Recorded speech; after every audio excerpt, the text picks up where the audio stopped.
Durante 2 décadas, la familia de Natalee Holloway ha sufrido un dolor emocional atroz por su fallecimiento. El principal sospechoso nunca admitió de qué se le acusa, hasta largos años de secretismo y negación a sangre fría. Por muy aliviadora que sea su confesión, sigue sin ser suficiente para recuperar a Natalee, una hija muy querida y una gran amiga. ¿Qué puede haber peor que saber cómo asesinaron brutalmente a tu hija? Ahora que todo está resuelto, acompáñanos a descubrir cada pieza del caso de Natalee. Justicia, por fin.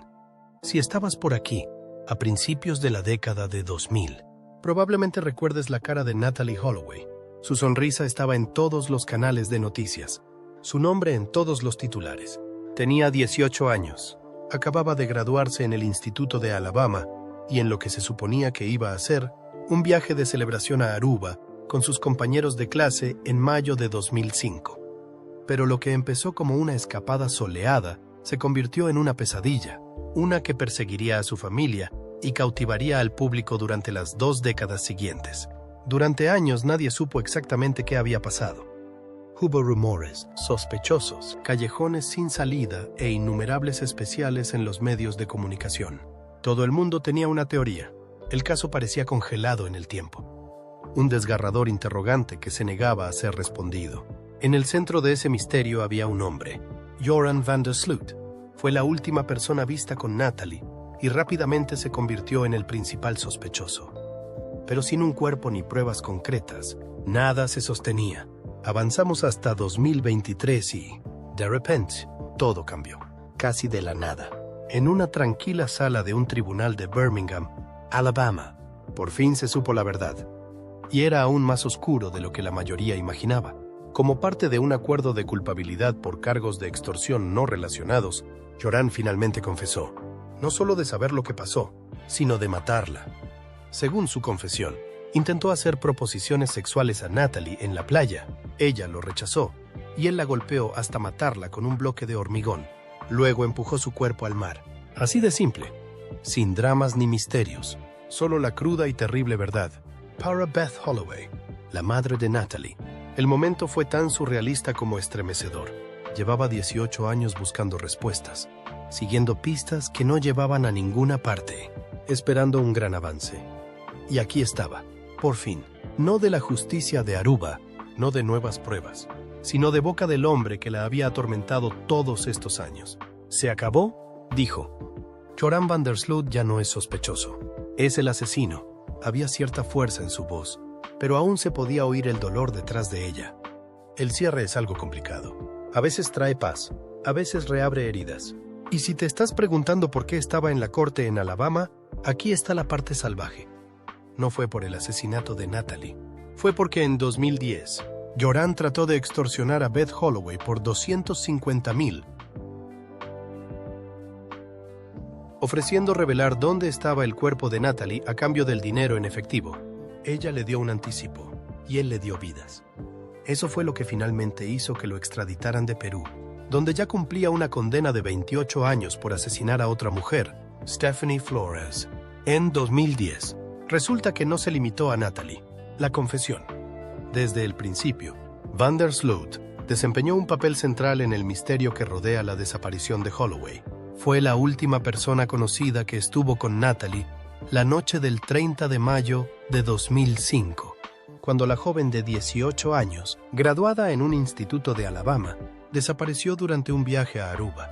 Casi inmediatamente, sus declaraciones a la policía empezaron a cambiar. Al principio, afirmó que él y 2 amigos habían dejado a Natalee en su hotel. Luego cambió de versión y dijo que la había dejado en la playa. Las incoherencias de sus versiones desataron la indignación y las sospechas de la opinión pública.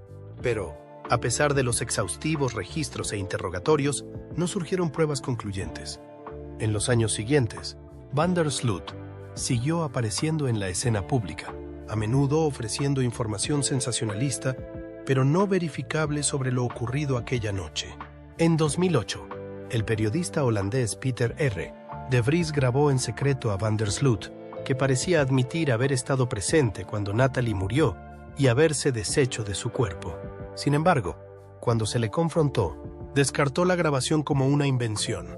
una mentira contada para ganarse la confianza de un supuesto traficante de sustancias. Esto se convirtió en un patrón. Van der Sloot hacía confesiones, solo para retractarse de ellas, alegando que eran falsedades destinadas a engañar, inducir a error o sacar provecho de la atención de los medios de comunicación. Sus motivaciones se volvieron cada vez más sospechosas. En 2010, Van der Sloot intentó extorsionar a la madre de Natalie, Beth Holloway, ofreciéndole a cambio revelar la ubicación de los restos de Natalie. Tras recibir un pago parcial, condujo a su abogado a una casa que resultó ser una pista falsa. Este acto finalmente condujo a cargos federales en los EEAs por extorsión y fraude electrónico, lo que pintó aún más a Van der Sloot no solo como una figura manipuladora, sino como alguien dispuesto a mercantilizar el dolor de una madre. El punto de inflexión se produjo en 2023, casi 20 años después de la desaparición de Holloway, cuando Van der Sloot, que se enfrentaba a la extradición y a cargos en EEAs, entregó una confesión que las fuerzas del orden describieron como creíble y detallada. En su declaración, admitió que había intentado agredir sexualmente a Natalie y cuando ella se resistió, se puso violento, golpeándola en la cabeza con un bloque de hormigón y deshaciéndose de su cuerpo. Esta confesión, a diferencia de las anteriores, formaba parte de un acuerdo formal, lo que la hacía legalmente vinculante y admisible. Fue la primera vez que Van der Sloot ofreció un relato con suficientes detalles corroborantes como para ser considerado veraz por las autoridades. Esta última confesión no solo confirmó lo que muchos habían sospechado durante años, sino que también puso de manifiesto las tendencias manipuladoras de Van der Sloot. Había jugado con la verdad durante casi 2 décadas, arrastrando a una familia en duelo a través de un laberinto de mentiras.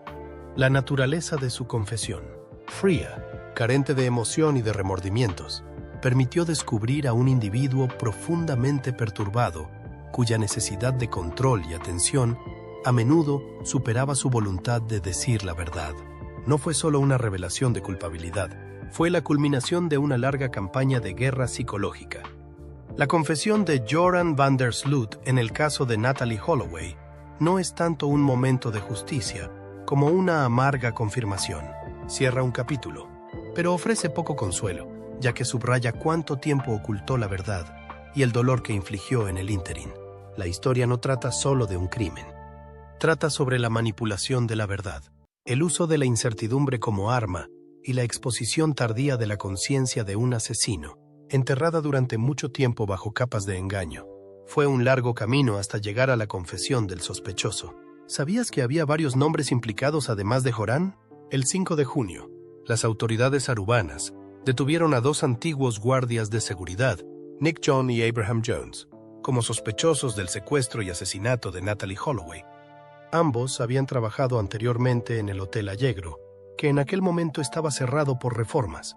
Aunque las autoridades nunca explicaron públicamente el motivo de sus detenciones, los medios de comunicación sugirieron que las declaraciones de Joran Van der Sloot y los hermanos Kalpoe podrían haber influido en la decisión. Además, se informó de que John y Jones eran conocidos por frecuentar las zonas hoteleras para conocer mujeres, y uno de ellos había tenido un encuentro previo con la justicia. Ambos permanecieron detenidos durante más de una semana, pero fueron puestos en libertad el 13 de junio sin cargos. Pocos días después, el 9 de junio, la policía detuvo a Joran Van der Sloot y a los hermanos Deepak y Satish Kalpoe como sospechosos de secuestro y asesinato. Según la legislación arubana, las autoridades pueden detener a alguien basándose en una fuerte sospecha, pero deben seguir justificando la detención con pruebas cada vez mayores durante las revisiones judiciales. El subjefe de policía Gerald Dompik declaró posteriormente que estas 3 personas habían sido el foco principal de la investigación desde el principio.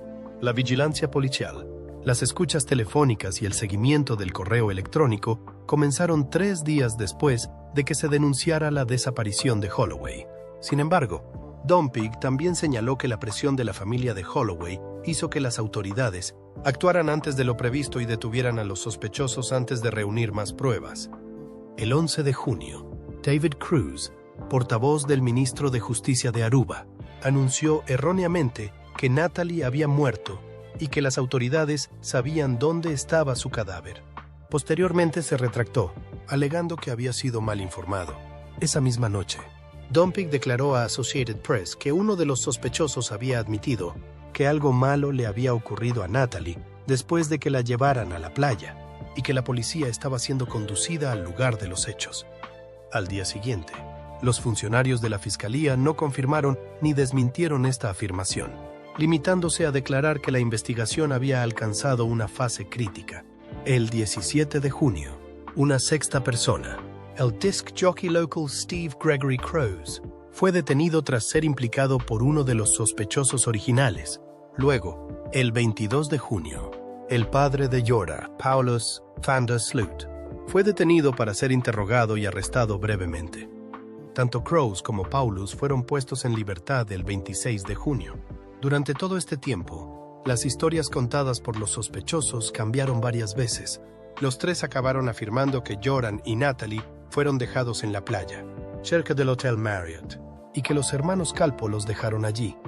Joran dijo inicialmente que dejó a Natalie ilesa en la playa. Según el abogado de Satish Calpo, Joran llamó más tarde a Deepak y le envió un mensaje de texto 40 minutos después para decirle que se dirigía a casa. En otra versión de los hechos, Joran afirmó que le habían dejado en su casa mientras los hermanos Calpo se marchaban en coche con Natalie, una historia que la policía desestimó más tarde. Dompik criticó este tercer relato, sugiriendo que Joran solo cambió su historia para desviar la culpa hacia los hermanos Calpo después de que empezaran a señalarle. Señaló que las incoherencias entre sus declaraciones provocaron discusiones entre los sospechosos durante las vistas judiciales. Dompik expresó su confianza en la segunda versión de la historia, según la cual Natalie y Joran se quedaron en la playa, cerca del Hotel Marriott. Tras una revisión judicial, los hermanos Calpo fueron puestos en libertad el 4 de julio, mientras que van der Sloot permaneció detenido otros 60 días. El 4 de julio de 2005, la Real Fuerza Aérea Holandesa envió aviones F-16 con sensores infrarrojos para ayudar en la búsqueda de Natalie Holloway, pero no encontraron nada. Más tarde, en marzo de 2006, se compararon imágenes de satélite con fotos más recientes para detectar cualquier cambio en el paisaje que pudiera sugerir un lugar de enterramiento. Después de que un jardinero local afirmara haber visto a Joran van der Sloot y a los hermanos Calpo cerca del Aruba Racquet Club a primera hora del 30 de mayo, se vació parcialmente un estanque cercano, pero no se encontró nada.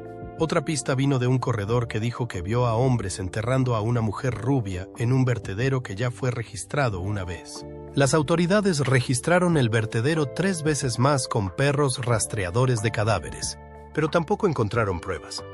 El FBI y la policía de Aruba colaboraron en la investigación, analizando cinta adhesiva con cabello rubio. Sin embargo, las pruebas demostraron que el pelo no pertenecía a Holloway. El 26 de agosto, los hermanos Calpo fueron detenidos de nuevo junto con Freddy Arambatsis, sospechoso en un caso no relacionado con un menor. Dompik admitió posteriormente que estas detenciones tenían por objeto presionar a los sospechosos para que confesaran, lo que fracasó. En septiembre de 2005, un juez ordenó la puesta en libertad de todos los sospechosos, que debían permanecer disponibles para ser interrogados. El 14 de septiembre se levantaron todas las restricciones. Joran van der Sloot concedió varias entrevistas a los medios de comunicación en los meses siguientes. En Fox News, en marzo de 2006, afirmó que Holloway quería tener relaciones sexuales, pero que él se negó porque no tenía preservativo. Dijo que ella optó por quedarse en la playa y que su amigo Satish lo recogió alrededor de las 3 a.m. Sin embargo, el abogado de Satish afirmó que Satish se había ido a la cama y nunca recogió a Joran esa noche. Joran admitió haber mentido inicialmente, pero afirmó que lo hizo porque pensaba que Holloway sería encontrado pronto. A principios de 2006, el FBI volvió a interrogar a los compañeros de clase de Holloway y la policía. De Rubin realizó más búsquedas cerca de la playa y las dunas del Hotel Marriott, ninguna de las cuales dio resultados. Antes de abandonar el caso, el jefe Gerald Dompik concedió una entrevista en la que declaró que creía que Holloway podría haber muerto por intoxicación etílica o de sustancias, y que su cuerpo fue ocultado posteriormente. También afirmó que la investigación costó a Aruba unos $3 millones. La familia de Holloway rechazó cualquier alegación de consumo de sustancias. El 11 de abril de 2006, el padre de Natalie, Dave Holloway, publicó un libro en el que detallaba la búsqueda de su hija y acusaba a las autoridades de Aruba de corrupción y mala gestión. Para muchos, el caso está resuelto, pero no parece un triunfo. Se siente más como una herida que nunca sanó, solo para ser desgarrada de nuevo. Finalmente tenemos la respuesta, pero vino de la peor persona posible, de la peor manera posible. No hay final feliz aquí, solo una sensación de resolución sombría. ¿Cómo murió exactamente? Echemos un vistazo de acuerdo a las palabras de Joran, la brutal muerte de Natalie. Natalie Holloway murió de forma violenta y trágica, según la confesión que Joran van der Sloot dio finalmente en 2023. Tras años de mentiras y medias verdades, admitió que la mató la noche en que desapareció en Aruba, allá por 2005. En su declaración, dijo que estaba intentando agredirla sexualmente y que, cuando ella se negó e intentó luchar contra él, se enfureció. Fue entonces cuando cogió un bloque de hormigón y la golpeó con él en la cabeza. El golpe la mató al instante, según sus propias palabras. Lo que es especialmente inquietante es lo calculador que fue van der Sloot, incluso después del hecho. Dijo que arrastró su cuerpo hasta el océano y se deshizo de él, razón por la cual, a pesar de las búsquedas masivas a lo largo de los años, nunca se encontraron sus restos. Durante casi 2 décadas, dejó que su familia sufriera sin poder cerrar el caso, mientras él seguía dando confesiones falsas, cambiando su historia repetidamente, e incluso intentó aprovecharse de su desesperación vendiendo información falsa sobre lo que le había ocurrido. Los detalles que dio en su última confesión coincidían con lo que las autoridades sospechaban desde hacía años. No se trataba de otra estratagema para llamar la atención. Esta vez, el relato estaba respaldado por hechos concretos que coincidían con investigaciones anteriores y, aunque no trajo de vuelta a Natalie, por fin dio a su familia una respuesta desgarradora que llevaban casi 20 años esperando oír. La pregunta de si alguna vez se recuperará el cuerpo de Natalie Holloway ha perseguido a su familia, a los investigadores y al público durante casi 2 décadas. A pesar de los incansables esfuerzos, las numerosas búsquedas y la atención internacional prestada al caso, nunca se han encontrado sus restos, aunque los últimos acontecimientos, incluida la largamente esperada confesión de Joran van der Sloot, han proporcionado por fin respuestas sobre lo que le ocurrió. La posibilidad de recuperar su cuerpo sigue siendo dolorosamente incierta. Según la confesión de van der Sloot de 2023, Natalie fue asesinada y su cuerpo arrojado al mar poco después de su desaparición. Afirmó haberla golpeado en la cabeza con un bloque de hormigón en la playa y luego haberla arrastrado hasta el agua. Si este relato es exacto, y las autoridades creen que probablemente lo sea, supone un enorme desafío para cualquier esperanza de encontrar sus restos. El océano es inmenso e implacable. Las mareas, las corrientes y la actividad marina durante casi 20 años habrían hecho prácticamente imposible su conservación y recuperación. En otras palabras, incluso con la verdad en la mano, es probable que la naturaleza haya borrado el último rastro físico de ella. A lo largo de los años, se han realizado muchas búsquedas en estanques, dunas de arena e incluso vertederos, todas ellas basadas en pistas, indicios o confesiones, muchas de las cuales resultaron ser mentiras o callejones sin salida. Se trajeron perros rastreadores de cadáveres, se drenaron estanques y se utilizaron imágenes por satélite para detectar terrenos removidos. El FBI incluso analizó muestras de pelo y cinta adhesiva, nada de lo cual condujo finalmente a cada búsqueda fallida. No solo ahondó el misterio, sino que agotó emocionalmente a los más allegados, especialmente a sus padres, que nunca dejaron de luchar por obtener respuestas. La falta de un cuerpo significaba que no había un cierre, no en un sentido legal, y ciertamente no emocionalmente. Lo que hace que este caso sea especialmente trágico es el hecho de que no solo ha estado marcado por un crimen horrible, sino también por años de engaño. Las mentiras y manipulaciones de Joran van der Sloot retrasaron considerablemente la verdad. Cambió su historia numerosas veces, dio confesiones falsas, e incluso trató de extorsionar a la madre de Natalie. Con cada nueva versión de los hechos, la atención cambiaba y los investigadores se veían obligados a perseguir fantasmas. La verdad estaba siempre fuera de alcance. Cuando en 2023 salió a la luz un relato creíble, El daño ya estaba hecho. Había pasado demasiado tiempo, demasiadas pistas perdidas por el tiempo y la naturaleza. Siempre existe la posibilidad, por pequeña que sea, de encontrar sus restos, tal vez por un submarinista, arrastrados por la corriente o durante un futuro proyecto de construcción o excavación. Pero la mayoría de los expertos coinciden en que, después de todo este tiempo, es poco probable. El océano, si es ahí donde realmente fue abandonada, ofrece muy pocas segundas oportunidades cuando se trata de recuperar restos. A diferencia de una tumba o un vertedero, no se conserva, se dispersa. Es una realidad desgarradora a la que deben enfrentarse muchas familias de desapariciones relacionadas con el océano. Aún así, para la familia de Natalie, la confesión final puede representar lo más parecido a un cierre que jamás tendrán. Saber lo que le pasó, incluso sin poder traerla a casa, es una respuesta que se les negó durante tanto tiempo. Aunque es posible que nunca se recupere físicamente su cuerpo, la verdad, enterrada durante tanto tiempo por las mentiras, por fin ha salido a la luz. Y a veces, cuando se pierden las pruebas físicas, la verdad se convierte en la única forma de justicia que queda. Natalie no murió de forma misteriosa. No hubo un elaborado encubrimiento en el que participaran múltiples personas, ni la esperanza de que hubiera sobrevivido de algún modo. Su vida fue arrebatada en un acto de violencia sin sentido por alguien a quien acababa de conocer, y que luego pasó años ocultando cruelmente la verdad. Incluso el proceso de resolución del caso fue largo y truculento. Críticas sobre la investigación. La familia Tweety y sus partidarios criticaron lo que consideraban una falta de avances de las autoridades arubanas en la investigación. Sin embargo, los propios Tweety se enfrentaron a reacciones negativas por sus acciones en la isla. Los críticos les acusaron de suprimir información que pudiera dar una imagen negativa de Natalie Holloway, animando a sus compañeros de clase a no hablar del caso y utilizando los medios de comunicación para promover su propia versión de los hechos. Afirmaciones que los Tweetys negaron. Beth Tweety alegó públicamente, tanto en entrevistas con los medios de comunicación como en su libro, que Joran van der Sloot y los hermanos Kalpoe sabían más sobre la desaparición de Natalie de lo que habían revelado, y afirmó que por lo menos uno de ellos había agredido sexualmente a su hija. El 5 de julio de 2005, después de que los hermanos Kalpoe fueron inicialmente liberados de custodia, Tweety dijo: "Dos sospechosos fueron liberados ayer que estaban involucrados en un crimen violento contra mi hija", y se refirió a ellos como criminales.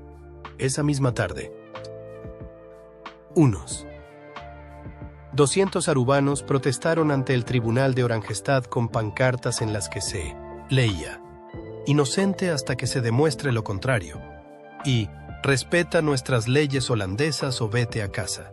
En respuesta a los comentarios de Tweety, el abogado de Satish Kalpoe amenazó con emprender acciones legales, calificando las acusaciones de prejuiciosas, incendiarias, difamatorias y totalmente indignantes.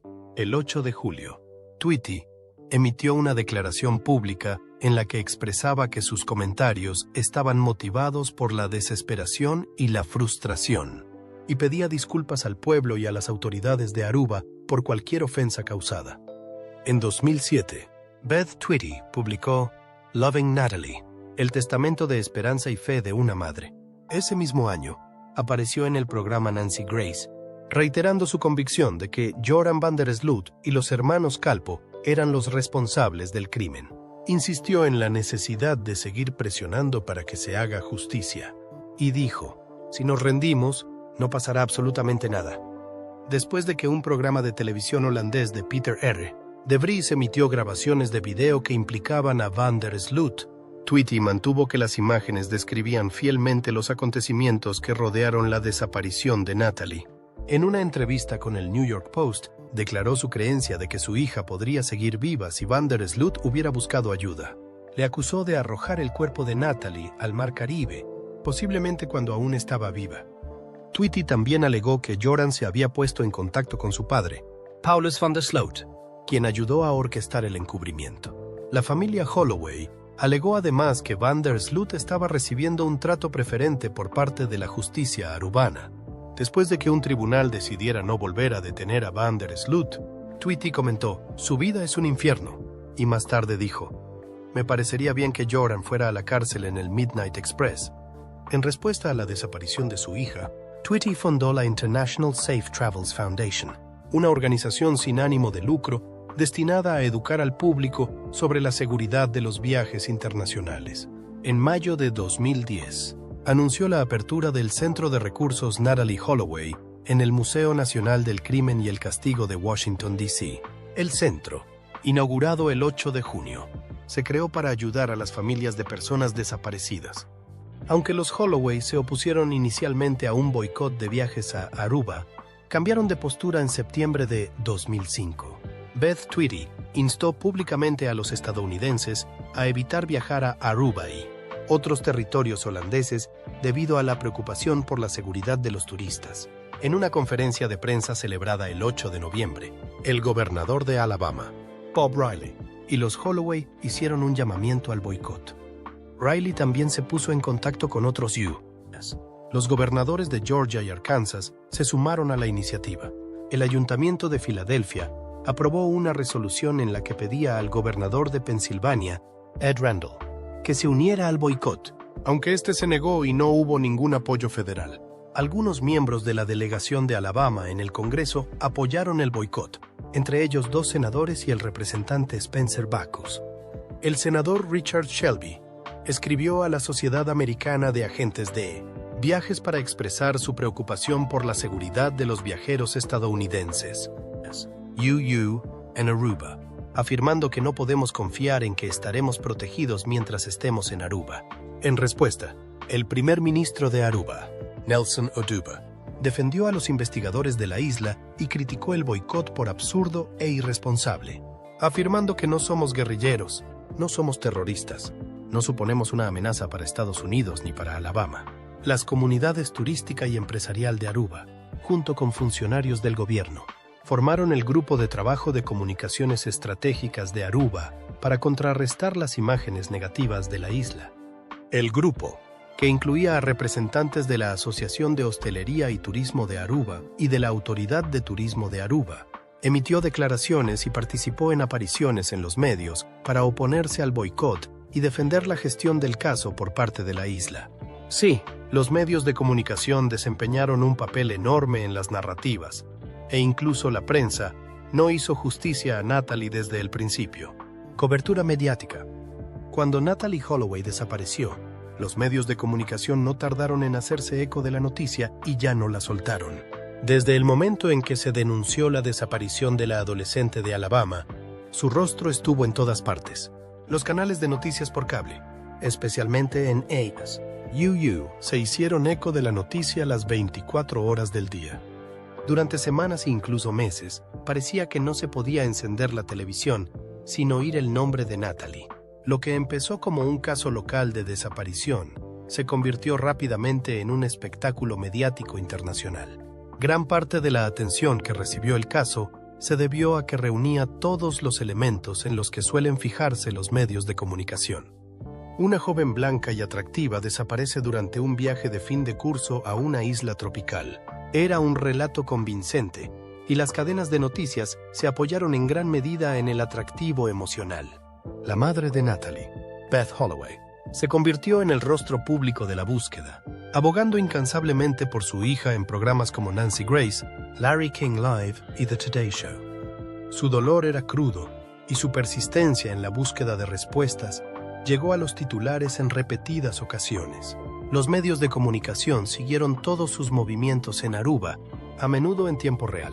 Las noticias por cable, especialmente las de cadenas como Fox News y CNN, desempeñaron un papel fundamental a la hora de convertir el caso Holloway en contenido diario.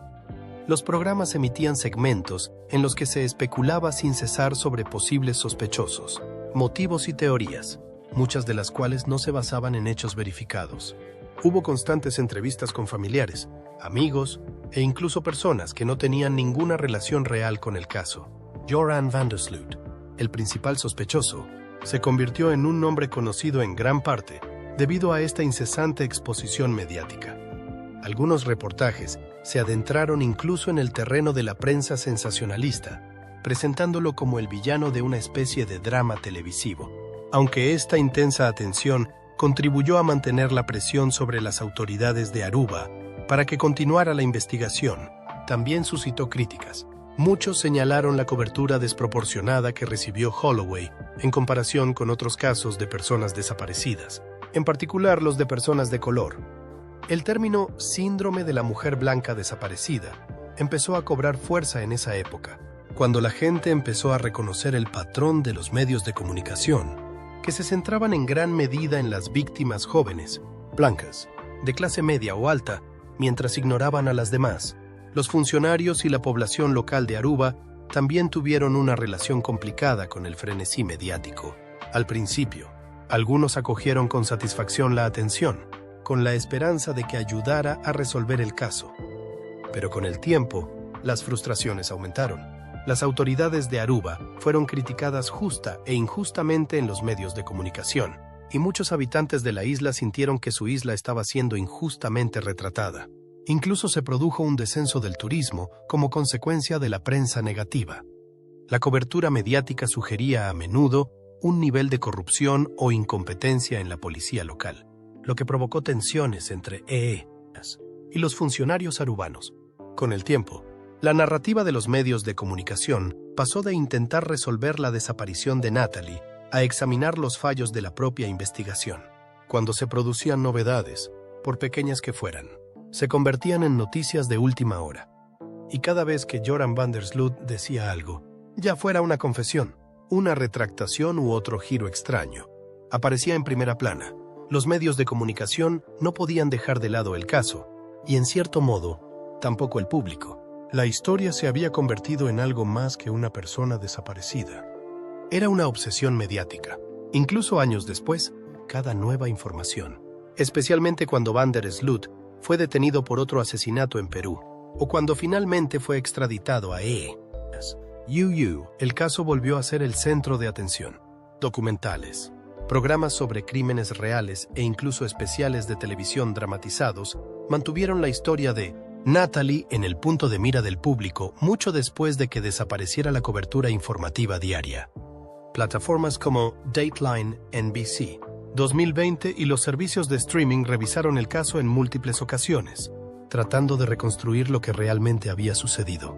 Al final, el caso de Natalie Holloway se convirtió en un punto de inflexión en la forma en que los medios de comunicación cubrían las historias de personas desaparecidas. Puso de manifiesto el poder de la atención pública, los inconvenientes del sensacionalismo y el desequilibrio en la selección de casos para su cobertura masiva. Aunque los medios de comunicación contribuyeron sin duda a mantener vivo el caso y a presionar a las autoridades, también revelaron algunos de los aspectos más oscuros de la cobertura informativa, como la parcialidad, la sobreexposición y la difusa línea que separa el periodismo del entretenimiento. ¿Te acuerdas tú también del caso de Natalie? Déjanos tu opinión en la sección de comentarios. Suscríbete al canal para saber más.